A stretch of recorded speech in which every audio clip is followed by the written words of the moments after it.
मौलाना मसूद अझरचा मदरसा उद्ध्वस्त केलेला आहे। जैश ए मोहम्मदचं मुख्यालय सुद्धा या एअर स्ट्राईकमध्ये उद्ध्वस्त करण्यात आलंय। मसूद ज्या मशिदीत झोपायचा ती जागा अक्षरशः भुईसपाट झालेली आहे। या एअर स्ट्राईकमध्ये भारतानं दहशतवाद्यांचं कंबरड मोडण्याचं काम केलंय। मोठा एअर स्ट्राईक भारताकडून करण्यात आलेला आहे। मात्र या बातम्यांचा आपण आनंद साजरा करत असतानाच एक अफवा पसरवली जाते, त्या अफवेवर विश्वास ठेवू नका असं भारतीय सरकारकडून सांगितले जाते। कुठल्याही पद्धतीनं सोशल मीडियावर ज्या अफवा भारताबाबत पसरवल्या जात आहेत, एअरबेसवर हल्ला झाल्याची जी अफवा पसरवली जाते तसं काहीही झालेलं नाहीये। पाकिस्तानकडून केवळ आता त्यांच्या नेत्यांच्या बैठका सुरू झाल्या आहेत। पंजाब प्रांतात आणीबाणी घोषित करण्यात आलेली आहे। मात्र या उपर पाकिस्तान आता काहीही करू शकत नाही अशी परिस्थिती भारताच्या या एअर स्ट्राईकनं पाकिस्तानमध्ये निर्माण केलेली आहे।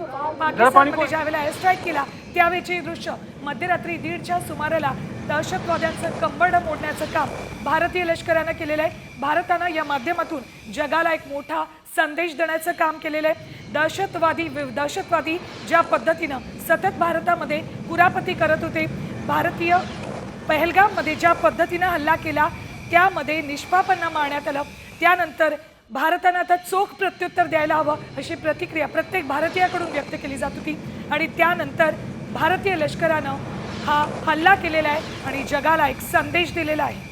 आपण आपल्या टेलिव्हिजन स्क्रीनवर रात्रीचे काही महत्त्वाचे दृश्य पाहतोय, जे की साम टीव्हीचे एक्सक्लुसिव्ह दृश्य आहे। कशा प्रकारे ही एअर स्ट्राईक झालेली आहे ते दाखवण्याचा आमचा हा प्रयत्न आहे। मात्र महत्त्वाचं म्हणजे काल रात्री हा जो हल्ला झाला, 9 दहशतवादी तळ भारतीय सैन्याने उद्ध्वस्त केले। त्यानंतर सध्या पाकिस्तान निश्चितच प्रतिहल्ल्याच्या मनस्थितीत नाही आहे। पाकिस्तान सध्या बिथरलेला आहे। त्यामुळे श्रीनगर जवळ एअरबेसवरती पाकिस्तान एअरफोर्सकडून हल्ला झाला अशा प्रकारची जी बातमी सध्या समोर आलेली आहे ती पूर्णतः अफवा आहे। भारतावरती कुठल्याही प्रकारचा हल्ला पाकिस्तानकडून झालेला नाही। शिवाय भारतानं सुद्धा पाकिस्तानवर हल्ला केलेला नाही, केवळ पाकिस्तान मधल्या दहशतवादी तळांवरती हल्ला केलेला आहे। सामान्य जनतेवरती किंवा सैन्याच्या जागेवरती कुठलाच हल्ला भारतानं केलेला नाहीये। निष्पाप लोकांचा जीव भारतानं घेतलेला नाहीये। केवळ आणि केवळ दहशतवाद्यांचा खात्मा करण्यासाठी पहलगाम मध्ये ज्या दहशतवाद्यांनी ज्या संघटनेनं खरं तर हल्ला घडवून आणलेला होता त्या संघटनेला प्रत्युत्तर देण्यासाठी भारतानं खरं तर ही एअर स्ट्राईक केली असल्याचं आपण बघतोय। भारतीय मुलींचे, ज्या भारतीय महिलांचे कुंकू पुसले गेलेले आहेत त्याचा खरं तर बदला घेण्यासाठी भारतानं काल रात्री एअर स्ट्राईक केली। भारताच्या तिन्ही दलांनी संयुक्तरित्या एकत्र मिळून खरं तरी कारवाई केलेली आहे। जरी एअर स्ट्राईक असली तरी तिन्ही दलांचा पाठिंबा होता। अजित डोवाल या संपूर्ण ऑपरेशनचे चाणक्य ठरलेले आहेत। अजित डोवाल यांची आणि पंतप्रधान नरेंद्र मोदी यांची कालच 40 मिनिट सकाळी चर्चा झाली होती आणि आता समोर येतंय की या चर्चेमध्ये नेमकं काय घडलं असावं। तर बघा, भारताकडून पाकिस्तानचे 9 दहशतवादी तळ या ऑपरेशन सिंदूर अंतर्गत उद्ध्वस्त करण्यात आले। भारतीय सैन्यानं ऑपरेशन सिंदूर पाकिस्तानमध्ये राबवलं आणि त्यामध्ये ही 9 दहशतवादी तळ उद्ध्वस्त झाली। 1 ते 1:30च्या दरम्यान मध्यरात्री ही कारवाई भारताकडून करण्यात आलेली आहे। पाकिस्तान पीओकेतील दहशतवादी तळांना लक्ष्य करण्यात आलं। विचारपूर्वक ही दहशतवादी तळ निवडण्यात आली आणि हल्ल्यात जैश ए मोहम्मदच्या 50 दहशतवाद्यांचा खात्मा झालेला आहे। अत्यंत महत्त्वाची ही बातमी, भारताकडून पाकिस्तानची 9 दहशतवादी तळ उद्ध्वस्त केली आणि ही तळं निवडतानाच ज्या ठिकाणी सर्वाधिक दहशतवादी असतील ती तळं निवडण्यात आली आणि त्या ठिकाणी भारतानं अचूक एअर स्ट्राईक केला आणि मसूद अझर, हाफिज सईद यांची कंबरडे मोडलेत। या दोघांच्या या ठिकाणांवर हल्ले केले आणि त्या ठिकाणी 4 मदरशांवर सुद्धा हल्ला करण्यात आलाय।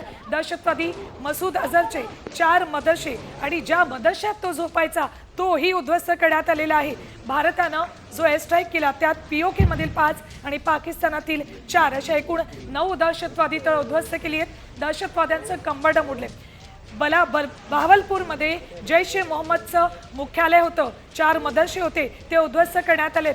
जैश ए मोहम्मदचा कमांडर अर्थातच मसूद अझर याचं कंबरड मोडण्याचं काम भारतानं केले। हा तोच मसूद अझर आहे ज्यानं भारतीय संसदेवर हल्ला घडवला होता, ज्यानं पठाणकोटमध्ये हल्ला केला होता। ही बातमी समोर येते ती आपण बघूयात। ऑपरेशन सिंदूर, संरक्षण मंत्र्यांकडून या ऑपरेशनचा आता आढावा घेतलाय। तिन्ही सेना प्रमुखांसोबत राजनाथ सिंह हे चर्चा करताय। राजनाथ सिंह यांनी सद्यस्थितीची माहिती घेतलेली आहे। यामध्ये आपण जर बघितलं तर लष्कर, हवाई दल आणि नौदल प्रमुखांना पंतप्रमुखांसोबतही ते संवाद साधताय। साधारणतः या ऑपरेशन मध्ये 100 पेक्षा जास्त दहशतवादी ठार झालेले आहे। राफेल मिसाईलचा या ठिकाणी हॅमर मिसाईलचा स्कॅल्प मिसाईलचा वापर जो आहे तो खरं तर या हल्ल्यामध्ये करण्यात आलेला आहे आणि यामध्ये लष्कर, हवाई दल आणि नौदल प्रमुखांसोबत संवाद साधून सध्याची नेमकी त्या ठिकाणची परिस्थिती काय आहे, साधारणतः किती जणांचा खात्मा करण्यामध्ये आपल्याला यश मिळालेलं आहे, आपल्या पायलटांची सध्याची परिस्थिती नेमकी काय आहे, कशा प्रकारे ऑपरेशन सिंदूर जे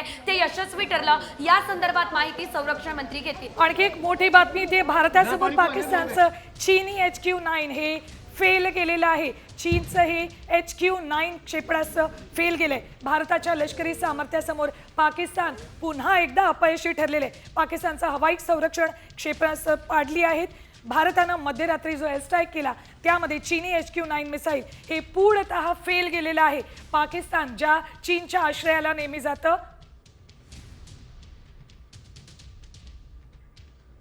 तर पाकिस्तानचा हवाई संरक्षण आणि क्षेपणास्त्र पाडण्यात आलेली अत्यंत महत्त्वाची कारवाई 9 ठिकाणी एअर स्ट्राईक भारतानं केलेल्या आहे। ही 9-30 ठिकाणे